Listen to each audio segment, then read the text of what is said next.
Former President Donald Trump has selected Ohio Senator JD Vance as his running mate. The senator served in the Marine Corps, graduated from Ohio State University, and is a Yale Law School grad.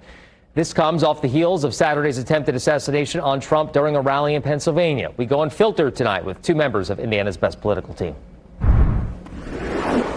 To have you both here. Mario, I'll start with you. What does the pick of JD Vance say about the Republican Party moving forward and Trump's plans? I think it's huge.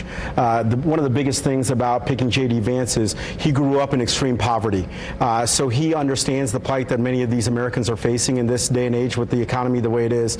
Also, he was raised by his grandmother. His mother suffered from severe alcohol and drug issues. And so he can speak to that also. He was in the military. He went to Ohio State, graduated in 2.5 years, then went to Yale. He has an impressive background. He also is part of the MAGA movement. He believes in America first. He believes in making sure that we protect American citizens. And so I think that he's going to provide a great story, especially to that blue wall, as Democrats talk about. Pennsylvania, Wisconsin, Michigan, those are areas that are battleground states that I think that his story is going to be able to reach out and to resonate with people. So, Kip, how does that impact the messaging from Democrats going forward with this pick? Well, I think it's mega MAGA. And, the former president the other day said he wanted to unite the country. This is not a pick that unites the country.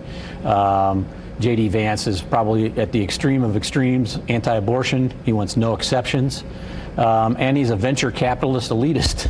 I mean, that's his profession, was a venture capitalist, and I don't think that really does appeal to Pennsylvania and Michigan and those folks, and it doesn't appeal to women in the suburbs. So I think it was more of the same, and not reaching out across the aisle, not reaching out across the divide to pick somebody that might help unite the country. So do you think it hurts the Trump administration? Well, it's not an administration, and I hope it doesn't become one. I was about to correct myself there. But. Sorry. I don't think it moves the ball forward one way or the other. People usually don't make a pick who they're going to support for president based upon who the vice presidential pick is. Yeah. And so I think it has marginal benefit. Well, if it does become an administration, Mario, how does he play a role in another term? I think that I disagree with Kip on this because of the age of both Joe Biden and President Trump.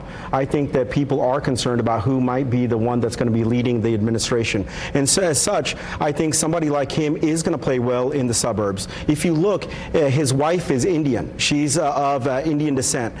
They've got a very good story to talk to suburban families about the struggles they've gone through and the successes they have. When Trump first ran in 2016, people like Mitt Romney, when he ran, were apologetic for being successful.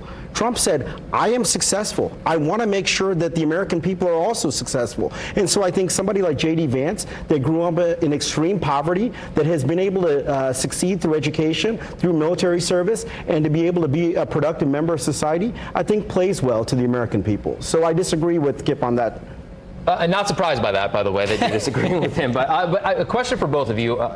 Obviously, the attempted assassination over the weekend. How does it play a role in the election and also the convention? Kip, we'll start with you. Well, I think it's too early to know what it might do. One would assume that it would tamp down the rhetoric this week at the Republican convention. We'll see. I have my doubts about that. President Biden yesterday twice got on television and asked people to turn the temperature down. Even Donald Trump in his first tweet afterwards said, let's turn the temperature down. But conventions are what they are, and you've got people in the room that want the red meat, and so I don't anticipate the temperature is going to get turned down all that much. We will see. I will say one more thing about JD Vance, and I think Mario might be onto something about the age of both candidates and people looking past that. That I think is a good point on his part, and this may be the exception year. And I think if that's the case, I look forward to that contrast as well, because I think our vice presidential candidate is outstanding. That was very nice of you to say that about Mario on this afternoon. Very nice pleasantries all around. Same question though, Mario, as far as the election going forward and the assassination attempt. I think the assassination attempt is going to make sure that you drive out Republican voters. So is it going to make any sort of significant change with independents and Democrats that are a little wishy-washy? I don't think so. But I think Republican base is going to show up in November. I think that this has inspired inspired people when they saw President Trump stand up after he had been shot, and he raised up his fist and he said, "Fight." I mean, I had chills going through my spine, and I got text messages from so many people saying, "This shows courage, this shows leadership." And I think that what he showed when he was almost killed in an assassination attempt shows what the American people want as a leader and as somebody that'll lead them in the next 4 years. Mario, good to see you, sir. You too. Thank you for being here. Kip, always good to see you as well. Conversation continues. Thank you very much for being here.